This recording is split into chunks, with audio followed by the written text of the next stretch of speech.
We're down in the guitar basement examining my latest acquisition.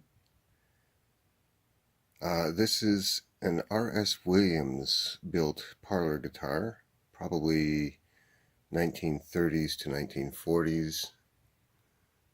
It has the burst on the headstock, which is really awesome. Looks like probably it is actually a rosewood fretboard. Often it would be something cheaper like birch painted, but this looks like it's a slightly higher quality model. It also has real binding rather than painted binding, although the pickguard is, I'm pretty certain it's just like a homemade pickguard that somebody cut out of something and screwed onto it later on. It's pretty rough cut.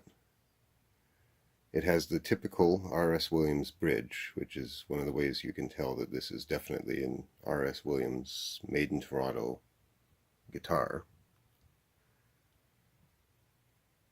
And it's perfect for my means because it's never really going to be valuable. That's the sad thing. These haven't really caught on. They're a catalog guitar. Catalog guitars tend not to be super valuable to start with. And R.S. Williams is still not super well known. If you had one of their top quality guitars, like an Arthur Hensel artist with binding around the fretboard and nice work on it, you can get some cash out of one of those because they're well enough known and they are a very high quality instrument.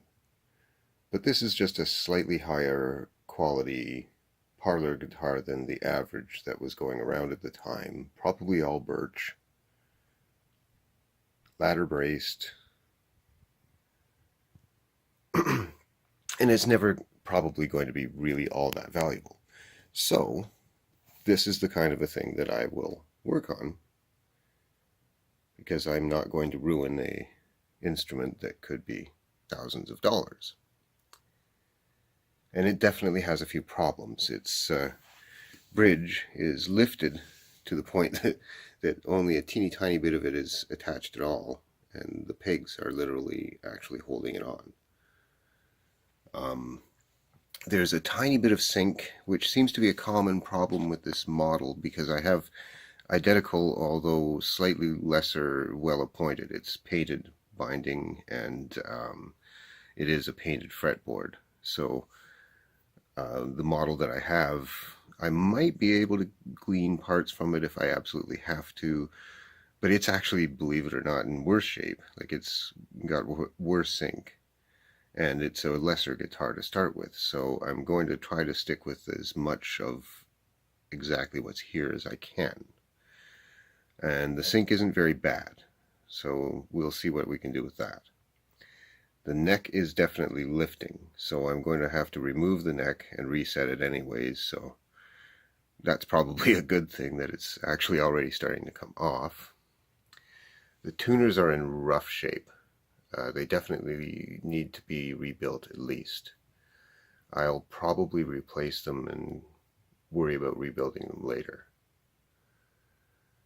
And yeah, I'll remove the tuners, the strings, the nut riser there. It's a Kamiki special.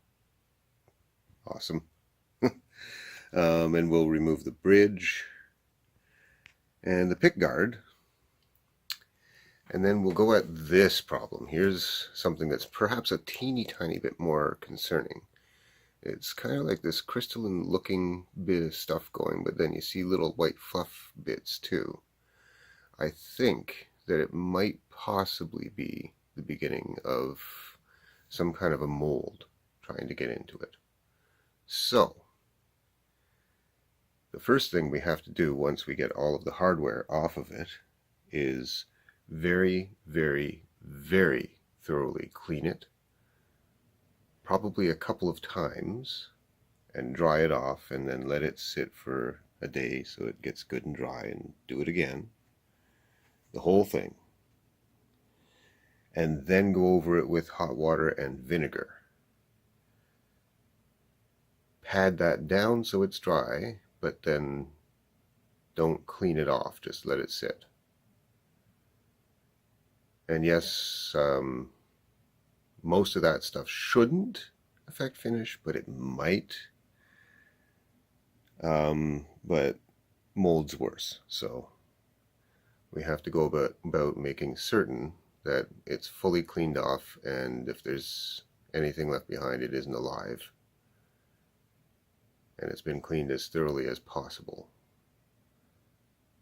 because that can not just affect the finish. Eventually it could cause much bigger problems, and since we're already having to take most of it apart anyways, let's deal with it right now. Alright, so it's a fun and interesting and hopefully going to be a wonderful little R.S. Williams, made in Toronto, Canada, parlor guitar from most likely the 1930s or possibly 40s.